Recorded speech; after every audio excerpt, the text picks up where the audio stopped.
Hello, this is Aaron Mean of SG Gaming Info, and welcome to my preview of Compulsion Games' 1960s dystopian survival game, We Happy Few. Following on from a successful showing at E3 2016, Compulsion Games has released We Happy Few on Steam Early Access and on Xbox One via the console's game preview program. Since the game is essentially in an unfinished state, some features are not yet fully implemented. The most noticeable is the game's story. Currently, the story consists of the introductory narrative shown at E3 2016. So what is We Happy Few? We Happy Few is a dystopian survival game set in 1960s England, in particular Wellington Wells. The main crux of the game is the fact that everyone takes happy pills. Happy pills are taken so that people can forget the past, a past that saw the Germans successfully invade and occupy England during World War II. The occupation led to a changed England, especially in Wellington Wells, because to survive the occupation, its residents had to do horrible things. And so, to forget their past and to calm their anguish and guilt, they created and relied upon the happy pills. The happy pills completely changed society, with those under drugs completely unaware of the scars created by the occupation. However, there are those who have rejected the happy pills and have been deemed downers. Downers are left to wander the ruined towns outside of Wellington Wells, struggling to survive on whatever they can find.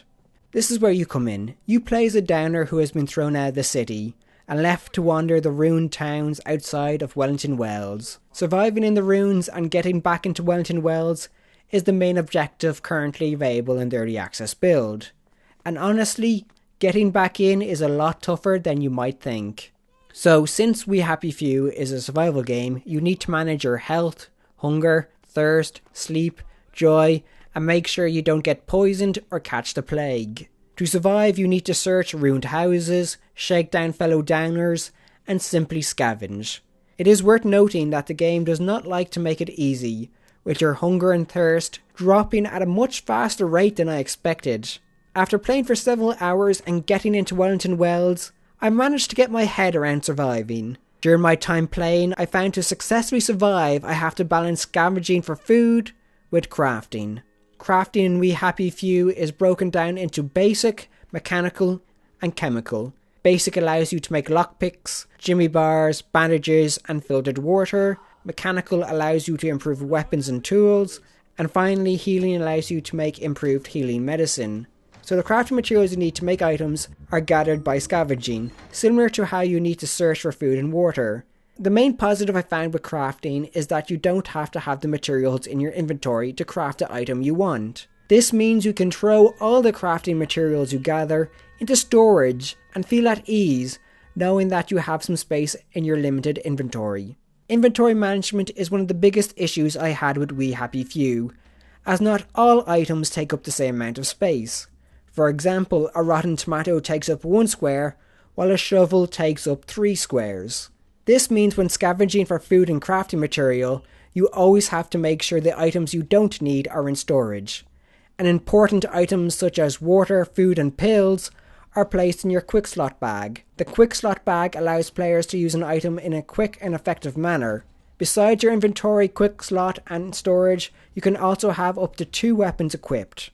After playing the We Happy Few preview for a few hours, I would often subconsciously look past the survival aspect of the game and look at the game's theme. Personally, I found the dystopian theme of the game to be the game's greatest strength.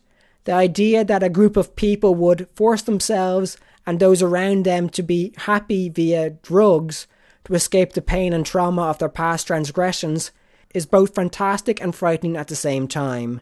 As the game shows, those who take the happy pills put themselves in a state of bliss and do nothing but walk around and listen to the broadcasts that reinforce how they should always be happy. On the other hand, those who go off the pills are only left with despair and hardship, as they are outcasts, cursed to wander ruined, bombed out streets. If there was one thing I took away from playing the We Happy Few preview, it was that trying to hide behind drugs can only lead to despair and ruin. It might not have been the message developers were trying to convey, but it is the message I got from the game. So what is my conclusion? While We Happy Few is still in development, the early access build creates a solid base for an interesting dystopian world. if you can get past the somewhat boring survival aspect and the occasional bug, We Happy Few has all the makings of an enjoyable game. Thank you for watching. Please like, favourite and subscribe. For more gaming information, please visit sggaminginfo.com. And don't forget to like our Facebook page at facebook.com/sggaminginfo. And follow us on Twitter at sggaminginfo.